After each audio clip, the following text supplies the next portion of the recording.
Isn't it ironic that Jesus was a carpenter? Why? Because whenever anyone hits their thumb with a hammer, they always shout his name. We're in the zone and getting hammered this week. The Eight of Pentacles is a card of determination and working hard to develop a skill. This one is closely connected to the Three. That card's all about becoming a master of something, and we can view this card as the beginning of that process. In that video, I talked about how Waite described this fella as an apprentice or an amateur who was at the beginning of his journey to achieve mastery. For this card, he says an artist in stone at his work, which he exhibits in the form of trophies. So we're talking about rolling up our sleeves and cracking on so we can become the master that we see in the Three. The theme of work is something that we find throughout the suit of Pentacles, but the Eight is where we get down to the real nitty-gritty. The character on the card looks like he's in a state of flow. Does that mean he's wet himself? A brief history of the state of flow. Flow state, often referred to as being in the zone, is a mental state where a person becomes fully immersed and focused on an activity. In this state, everything seems to flow effortlessly, and the person experiences a sense of enjoyment, creativity, and peak performance. Time may seem to slow down or speed up, and self-consciousness fades away. The concept was introduced by psychologist Mihaly that guy, who described flow as occurring when a task's challenge perfectly matches a person's skill level, leading to deep engagement and optimal experience. So we can see this fella is definitely in the zone. He's knocking out those pentacles like a man possessed. However, as we're in the suit of Pentacles, we also need to connect that to the physical realm. Rachel Pollack says, we see the apprentice lost in his task, and yet the work also needs to be related to the outside world.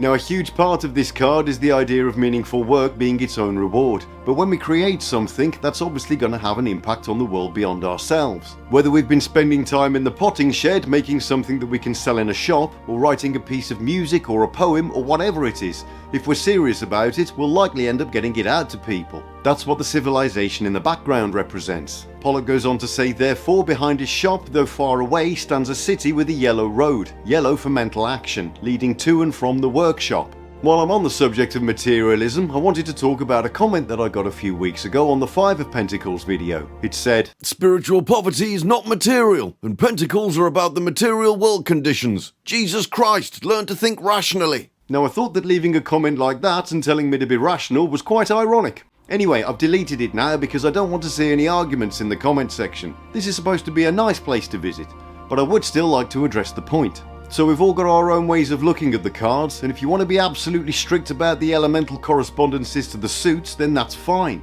However, that way doesn't work for me. I need a bit more flexibility in my readings. For example, the cups represent emotions and the swords represent intellect. But if we look at the Nine of Swords, that card's about as emotional as it gets. The Five of Pentacles may be about poverty in the material sense, but I also think about how that affects the wider human experience. But that's just me. If you want to be completely rigid about it and have absolutely no overlap, then go for it. The beauty of the tarot is you can use it however you please. Anyway, the point is that the card is primarily about the feeling of working on something that we love and we're good at, but we've still got the physical aspect in there too, represented by the city.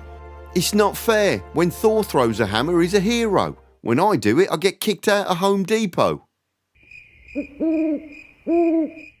The Thoth card has got a spectacular looking tree on there, with the discs appearing in the form of red flowers. Alistair Crowley says the discs are arranged in the form of the geomantic figure Populus. These discs may be represented as the flowers or fruits of the great tree, its solid roots in the fertile land.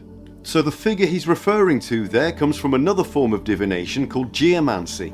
This was popular in Europe and Africa up to about 1500, which is around the time the tarot first appeared. It's a little bit like the I Ching if you're aware of that one. In geomancy, the figure of Populus represents the influence of a group of people. Now we're not a million miles away from the Waite Smith interpretation. Crowley goes on to say it signifies intelligence lovingly applied to material matters, especially those of the agricultural, the artificer or the engineer.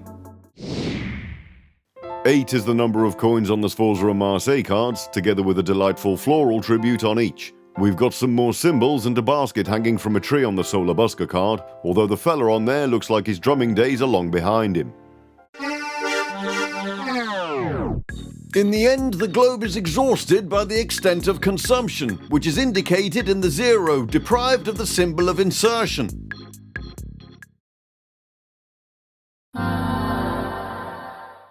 The Hermetic title for the Eight of Pentacles is Lord of Prudence.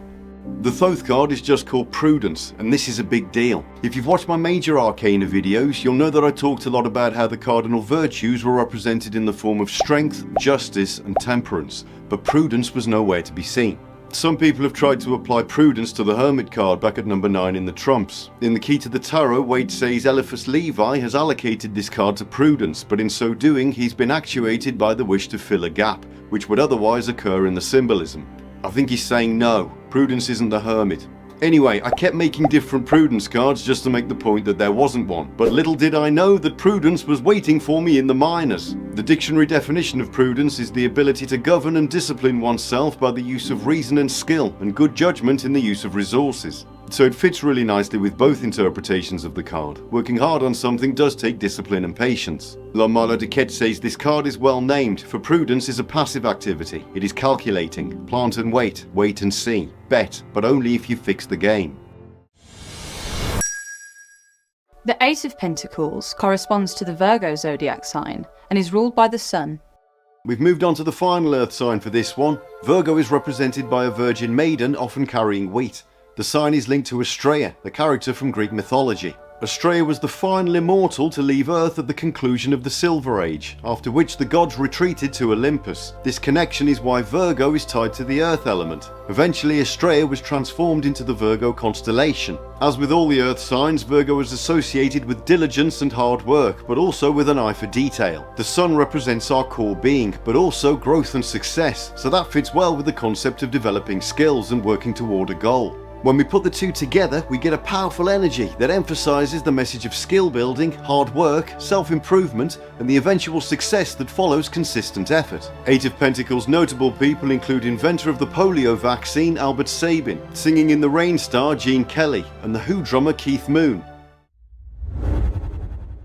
The 8 of Pentacles resides in the world of Asya and sits at the 8th Sephira of Hod, on the pillar of severity.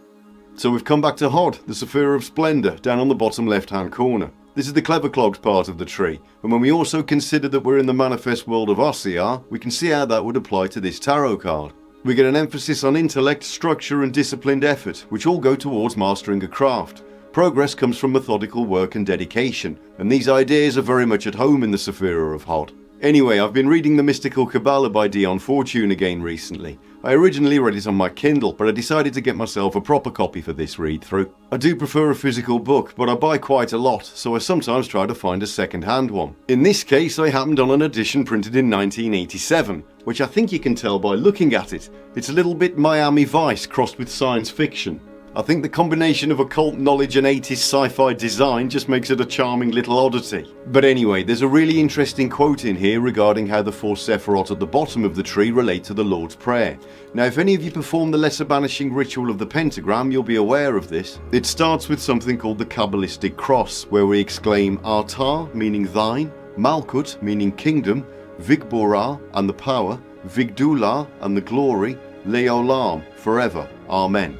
I've been performing this ritual for a few years, and I spotted the connection to the Lord's Prayer, but I didn't know why until I read this passage. She says the closing clause of the Lord's Prayer is pure Kabbalism. Malkut, the kingdom, Hod, the power, Netzach, the glory, form the basal triangle of the Tree of Life, with Yesod, the foundation or receptacle of influence, as the central point. Whoever formulated that prayer knew his Kabbalah.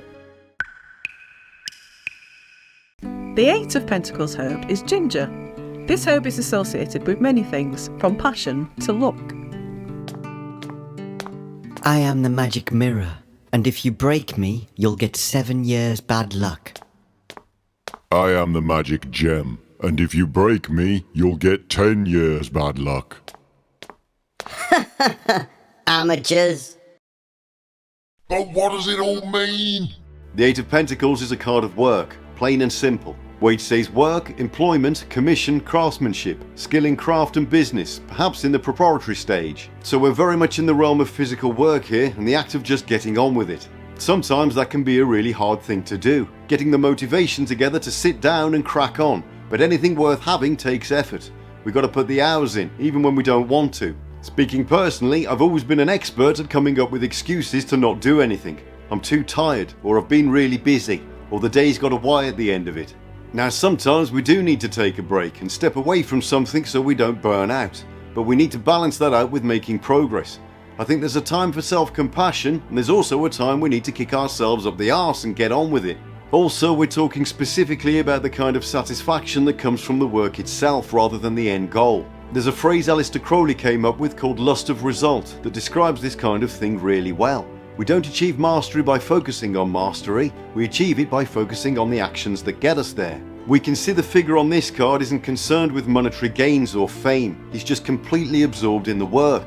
Rachel Pollack says work, whether physical, artistic or spiritual, cannot succeed if the person thinks only of the end result. Many artists and writers have testified to this fact, warning hopefuls that if they just want to become famous or rich, they will never succeed. We have to care about the work itself. It warns you that a wicked woman is contemplating harming you. Hey, why? I haven't done anything. It is dubious because the person who wants to interfere in your affairs has no bad intentions. Oh yeah, because people interfering in your affairs have never got bad intentions, have they? When the Eight of Pentacles appears reversed, it can mean the very subject we were just talking about. Too much focusing on the end result. Waite says reversed, voided ambition, vanity, cupidity, exaction, usury. It may also signify the possession of skill, in the sense of the ingenious mind turned to cunning and intrigue. So he's thrown me a bit of a curveball there with the idea of suddenly becoming cunning, but the main focus seems to be on the lust of result that Crowley talks about. When he mentions vanity, I think that can be a desire for recognition that comes from working towards a creative goal. As a musician, I remember being a kid practicing the guitar and fantasizing about playing stadiums in front of adoring fans with my big hair and rock licks. Metal licks get the chicks, man. Sadly, that's a million miles away from just sitting there and playing scales over and over, but that's what it takes. You need to find the joy in the work itself and forget all about going on tour with Metallica. Rachel Pollack says when reversed, the card suggests primarily impatience and the situations resulting from it. Frustration, unfulfilled ambition, envy or jealousy. These things may result from the attitude of looking only to success and not to the work that brings it. When this card appears in the reverse, it predicts to the querent that he will be the victim of a misstep. What on earth happened to you? I saw a sign that said falling rocks, so I tried it and no it doesn't. They lied to me. The big takeaway for the Eight of Pentacles is working hard on something we're passionate about and learning to appreciate the process. When we look at the figure on the card, we can see that he's completely engaged in what he's doing, and the work itself is the ultimate reward. Elizabeth Gilbert once said, creativity itself doesn't care at all about results. The only thing it craves is the process.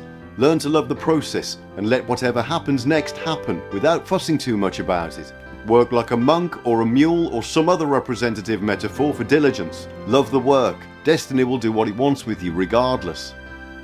Keep hammering away and you're bound to do well in the end. May the coming days bring you achievement and delight. Until next time.